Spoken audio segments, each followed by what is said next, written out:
After church on Sunday morning, Grandma's hands play the tambourine so well.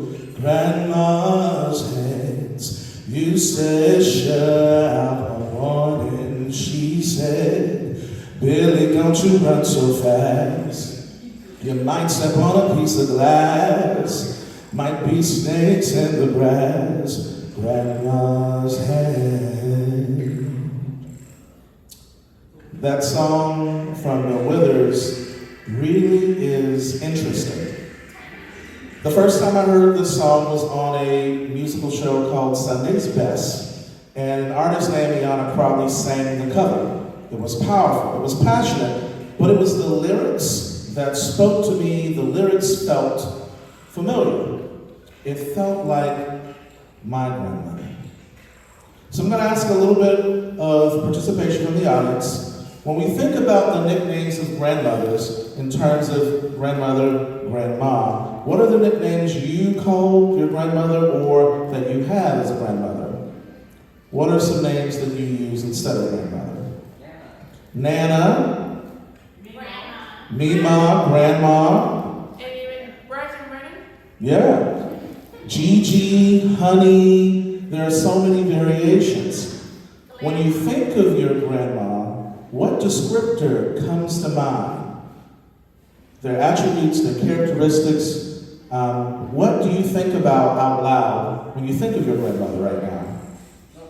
Loving. Good food. Oh, I know it. Yes. Love and happiness. Love and happiness. Absolutely. There are different traits and different things that we think about with our grandmother. So in 2014, I received the worst news I could ever receive that year, which was that what I call my Grandma Sharon Scavella, she passed away. And in that moment, when you lose someone you care about, it's tough. The emotions come back, the wound reopens, even if it's been 12 years. But I don't want to focus on how we as a society think about age in terms of 2 dates and a dash. I don't want to spend most of the time thinking about when Grandma Sharon was born, or when she died, or even how she died, but instead, I'd like to talk about the dash between those 2 dates. I want to talk to you about the descriptors that I have from my grandma. So my grandmother was a disciplinarian. She was very gifted in the art of correction. A lot of times when our cousins would be at the house, I don't know what it is, when the adult leaves, all common sense escapes. You want to practice every single move you saw on WWF or WWE. Somebody gets hurt, someone gets injured or bruised, somebody has broken the vase or the glass table, and even if it was from Goodwill, Grandma Sharon paid good money for that table. There was a time we did something so heinous that we spent hours hiding every instrument of evil. We hid the spatulas, we hid the shoes, we hid the hangers, the extension cords, because we hoped there was a best and worst case scenario. Worst case scenario, we would get the switch. Now for those who grew up in the switch era, you had to what? Get it yourself. Pick your own switch. And if you picked the wrong switch, she would pick it for you.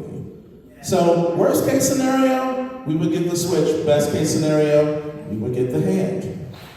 So I remember a time my cousin Mike would say that he ran away from my grandma and he sprinted to the door and she took off her slipper and boomeranged that thing, popped him in the neck. That was the skill of Grandma Sharon. But I have to say, she was not just a disciplinarian, she was also a healer. She believed in spiritual healing, she believed in the power of prayer, and she also believed in bending me over her knee, pinching my nose, and giving me the worst medicine in the world. This generation is very lucky. They have chewables and tablets and gummies with fruit flavors. The only thing that tasted good in the 90s was Pepto-Bismol. Okay, everything else was awful. So even if we didn't feel like it, Grandma Sharon made sure that she took care of us with medicine, or even she would give us money to go to the store to get her medicine. The two things I knew about Grandma Sharon is she appreciated Bengay and goodies. Grandma was creative. She always nicknamed her children Nene, Tint, Tangy, Ladybug, Squeaky, but she named her children's children too. She would name my brother Roger Granny Man because he was the firstborn grandson. She named my brother Adam Duck, and I don't know why. Named my brother Chris Billie Jean Baptiste. Once again, creative, and then she would name me Tooch. And if she was in a really good mood, she'd say Nani Tooch. And although decades have passed, my external family still call me by that nickname because that's what Grandma called me. Grandma was also a film fanatic. She loved her programs. So I'd go upstairs to her room, she'd lay on the bed, and I'd sit at the bottom of the floor, and I'm gonna give you a little tune of this show, and I wanna see if you know the theme. Da da da da da da da da da da da da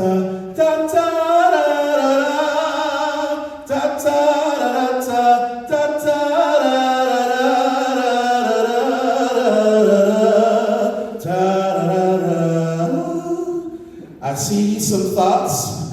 What's the show's name from that theme song? I knew it when you got to the end. I can't place it, but I know. Anyone ever heard of the show called Matlock? Yeah. We watch Matlock together. We watch Andy Griffin. We watch In the Heat of the Night.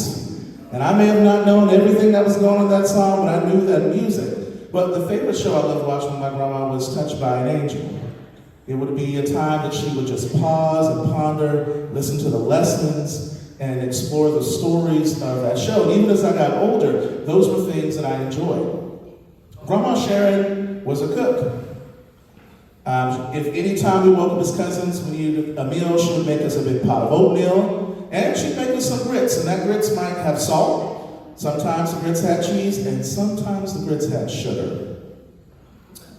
But she did what she did to make sure she fed her grandchildren. Grandma Sharon was a good communicator. She never knew a stranger, and because she never knew a stranger, we never knew when she was coming back from Winn-Dixie. Because we were stuck in the car, and my cousins and my brother would sing this song, we're waiting, we're waiting on our grandma, because we had nothing else to do. And that gift of gab is also passed down. But Grandma was also a fire starter. She was very complex. In one moment, she was slicing a mango to share with you, and I would think, oh my gosh, I have the sweetest grandma in the world. And then the next second, she'd dig in her nose, pull out a booger, and flick it at me. I thought we were friends. So my grandma had complexity. She had layers. Even so that when my mom married my stepfather, which was one of the most important moments of her life, our family came from Miami, Florida to Tifton, Georgia to see it. There she is walking the aisle. And my mom's expression was the most angriest facial expression I had ever seen from a person. And I didn't understand why. And I saw that she was beeline connecting to somebody across the room while she walked the aisle. So I did a little Euclidean geometry, and I traced her eyesight, and look at who she was looking at. It was Grandma Sharon, who had a red shirt at her wedding with a red and orange stripy skirt. So my grandma did what she did, whether my mom liked it or not. And even when we watched the VHS video of it, we zoomed in and saw her face, and we laughed. Because sometimes the impact of a grandparent isn't always positive, but it still creates a memory.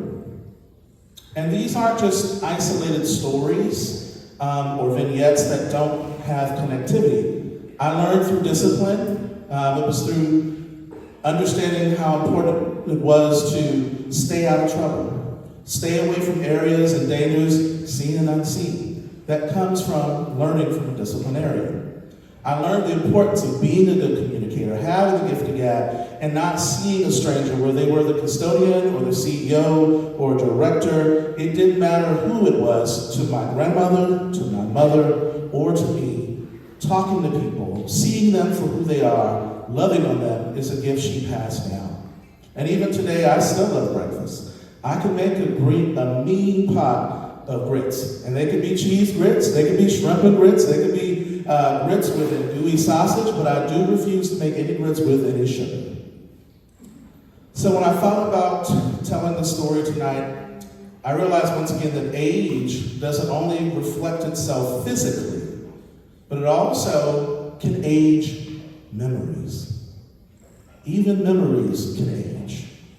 Sometimes we forget someone's voice, someone's touch, their face. Haven't you been in a situation where you've talked to somebody and you shared a memory and you debate about the details of what day it was, or was it this or was it that upset me? You notice these moments that even our memories are expressing levels of age.